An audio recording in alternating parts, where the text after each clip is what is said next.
Hello, my name is Elliott Masie. I am the chair of the Masie Learning Foundation, and I'm coming to you today with a short video from Dublin, Ireland. I would like to invite you to begin to imagine being involved in our imagination project. There are wonderful studies and research projects that are ongoing that take a look at how the learning, development, and the people side of businesses are evolving and changing and facing the future with different blends of learning and technology, or what many folks would call EdTech. But you know what's missing, or what I find that I'm really curious about, is how are learners imagining what the learning and technology, teaching and ed tech will evolve to for them to use in the months or close years ahead, and not to do it as a data-based research project. I'm not all that interested in a survey. What I'm interested in are facilitated conversations with different clusters of individuals who are learners. We are going to have gatherings, virtual or in person, of several learners who are brand new or relatively new employees of a corporation, government agency, or organization.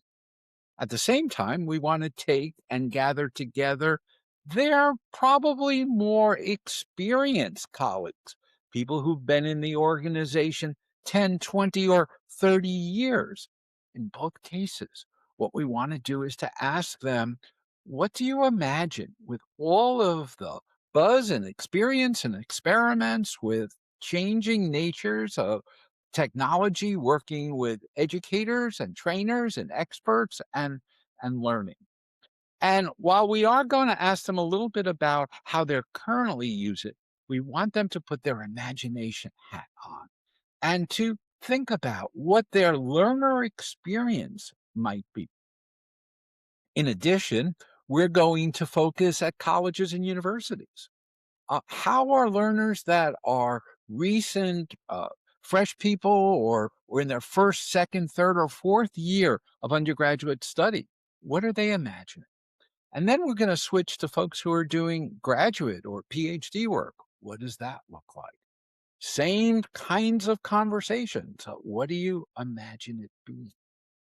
And then we're going to look as well at their younger counterparts who would be perhaps in age 13 to 17 and are in schools.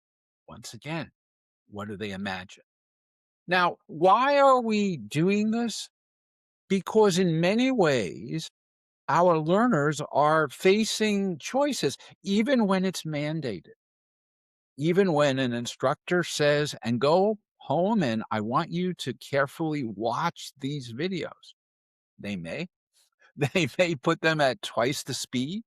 Uh, they may increasingly wish that they could have it auto-translated into a language of their native learning choices. What are they seeing as the mix between time with an educator or an expert and time with technology? What are the sort of control buttons that they wish they had to structure and personalize how they are doing this? And what are their impacts on them as they think about learning that helps them pass exams, get certified, and graduate? And here's what we want. If you're interested in helping with this, to visualize it, to help us advisory capacity, or eventually maybe to help assemble some uh, of our interviewees, send me a note. And the URL is popping up on screen. And we will get back to you in the next 2 weeks with some thoughts. This is a totally not for profit project. And our goal is to collectively build in a better connection to what the learner experience, the learner imagination, even what the learner rejection of some EdTech as it evolves. I hope that you'll join us, and I hope that you will share in my excitement and curiosity about imagining what evolving EdTech is like when we talk to the learners themselves. This is Elliott Masie, yours in learning.